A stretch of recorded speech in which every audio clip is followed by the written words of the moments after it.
Assalamualaikum warahmatullahi wabarakatuh. Alhamdulillah, salatu wassalamu ala rasulillah, amma ba'd. Kaum muslimin yang dirahmati Allah subhanahu wa ta'ala, banyak orang yang sangat sensitif ketika mendengar kata bid'ah. Kemudian karena sensitifnya mereka, tidak sedikit mereka yang kemudian meradang ketika mendengar kata-kata bid'ah. Ketika ada yang menjelaskan perkara-perkara bid'ah, terlarangnya bid'ah, ada yang sampai marah-marah, ada yang sampai mengeluarkan perkataan-perkataan cacian kepada orang-orang yang membahas atau mengatakan dan menjelaskan perkara-perkara bid'ah dan menjelaskan bahwasanya bid'ah itu adalah perkara yang dilarang di dalam syariat Islam. Padahal asal dari kata bid'ah ini, perkataan ini berasal dari manusia terbaik di muka bumi. Berasal dari Rasulullah SAW. Bukan berasal dari ulama, apalagi ustadz, apalagi orang-orang yang disebut Wahabi. Dan kebanyakan orang-orang yang menunjukkan ketidakterimaan mereka, kemarahan mereka ketika dibahas perkara bid'ah, ketika dijelaskan tentang bid'ah, pada hakikatnya mereka ini sedang menunjukkan terang-terangan kejahilan mereka. Rasulullah pakai kipas angin enggak? Berarti bid'ah enggak? Bid'ah. Mulai besok kipas angin di masjid-masjid dijual. Listrik.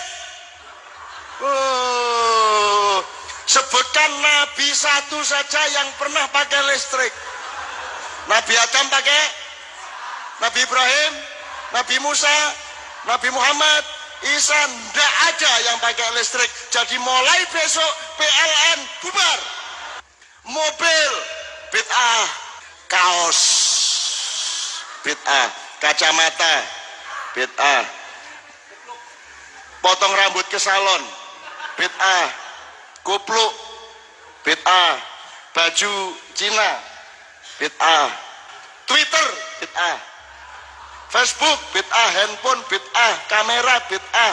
Mulai besok kamu telanjang diem di rumah karena tidak ada apa-apa yang nggak bid'ah. Jadi kalau mau maulid Nabi dibilang bid'ah, mana perintah maulid Nabi, kan nggak ada. Jawabnya gini, mana larangannya, kan nggak ada. Ya, beliau adalah MH Ainun Najib, atau yang familiar dengan sebutan atau panggilan atau sapaan Cak Nun. Kasihan sebenarnya sama beliau ini. Beliau ini perlu banyak belajar ilmu agama. Dulu viral video dari Cak Nun yang memuji, kemudian mengagumi si Weldo, yang jelas Weldo itu sangat sesat dan menyesatkan. Kita punya jamaah di Bali namanya Weldo. Weldo kuwi kato antok terus wesi krincing kirene tato wis pokoke nang ndi karo wesi. Wis kowe nek ketemu dhewe wis ora mudeng ki ana wong kaya ngono kene disunduk-sunduk.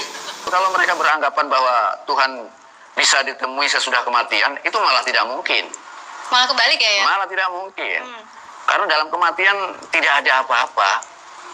Sama seperti dalam tidur. Dalam tidur tidak ada apa-apa kecuali mimpi. Iya. Dalam kematian pun tidak ada apa-apa kecuali mimpi. Kematian dan tidur sama saja. Angel bayangke wong alim. Makanya kamu jangan tertipu oleh penampilan, jangan tertipu oleh serban, oleh bait. Mungkin nabi-nabi juga tidak akan berani melakukan seperti Weldo itu. Kowe kok wani urip kaya ngono kuwi. Kaum muslimin yang dirahmati Allah Subhanahu wa taala, bayangkan ya, bayangkan Weldo yang jelas-jelas sesat seperti itu dikagumi oleh Cak Nun. Dikatakan alim. Ayo, siapa muslim yang berani mengatakan bahwa Weldo tidak sesat? Yang berani mengatakan Weldo tidak sesat, maka berarti dia juga sesat. Kalau meyakini setelah kematian tidak akan ada apa-apa lagi kecuali mimpi, maka itu jelas-jelas pemahaman yang sesat. Berarti tidak meyakini adanya alam kubur, tidak meyakini adanya alam barzakh, tidak meyakini adanya nikmat kubur, tidak meyakini adanya azab kubur, tidak percaya adanya surga, tidak percaya adanya neraka. Padahal itu adalah perkara yang hak. Wajib seorang muslim meyakini, mengimani perkara tersebut. Alam kubur, alam barzakh, nikmat kubur, azab kubur, surga, neraka itu sesuatu yang hak. Mengingkari perkara tersebut bisa mengeluarkan seseorang dari agama Islam. Perkara-perkara seperti itu saja tidak faham, apalagi memahami perkara bid'ah. Banyak orang-orang yang tidak paham tentang makna bid'ah, mengatakan listrik bid'ah, mobil bid'ah, motor bid'ah, HP bid'ah. Padahal Rasulullah Shallallahu Alaihi Wasallam menjelaskan yang dimaksud perkara bid'ah itu adalah di dalam urusan agama, bukan urusan dunia. Karena Rasulullah Shallallahu Alaihi Wasallam diutus untuk membawa risalah agama, untuk menyempurnakan agama, menyempurnakan syariat-syariat yang terdahulu. Rasulullah Shallallahu Alaihi Wasallam diutus bukan untuk membawa risalah tentang kemajuan dunia, bukan diutus untuk menyempurnakan teknologi. Jadi orang yang memahami bahwasanya bid'ah yang dimaksud oleh Rasulullah Shallallahu Alaihi Wasallam itu adalah bid'ah di dalam urusan dunia, maka orang tersebut bukanlah orang yang faham akan ilmu agama. Harus banyak-banyak berdoa kepada Allah Subhanahu wa taala sebagaimana doa Rasulullah sallallahu alaihi wasallam, "Rabbi zidni ilma warzuqni fahma." Semoga bermanfaat. Barakallahu fikum. Wassalamualaikum warahmatullahi wabarakatuh.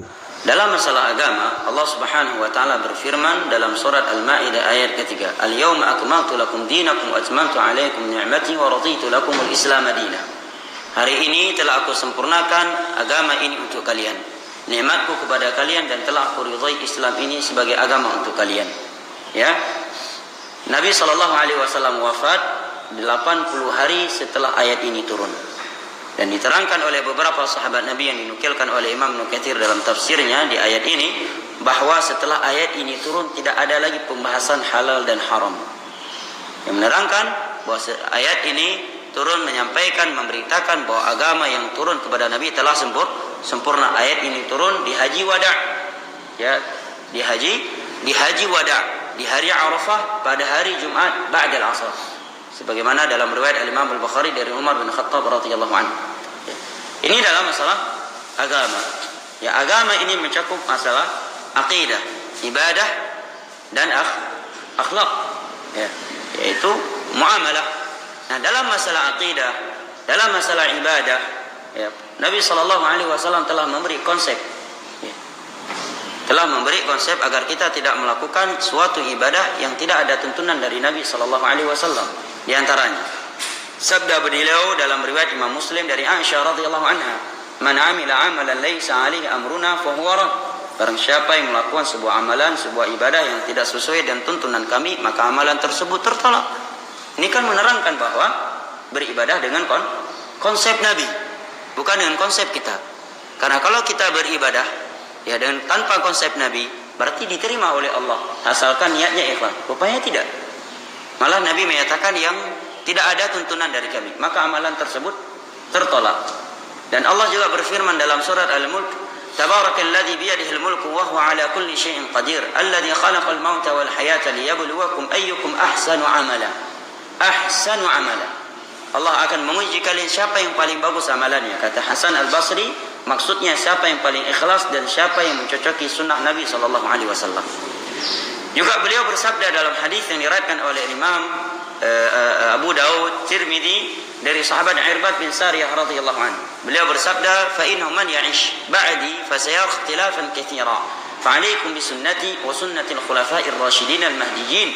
'addu 'alaiha bin nawajid wa iyyakum wa muhdatsatil umur fa inna kulla muhdatsatin bid'ah wa kulla bid'atin dhalalah wa kulla dhalalatin fin-nar."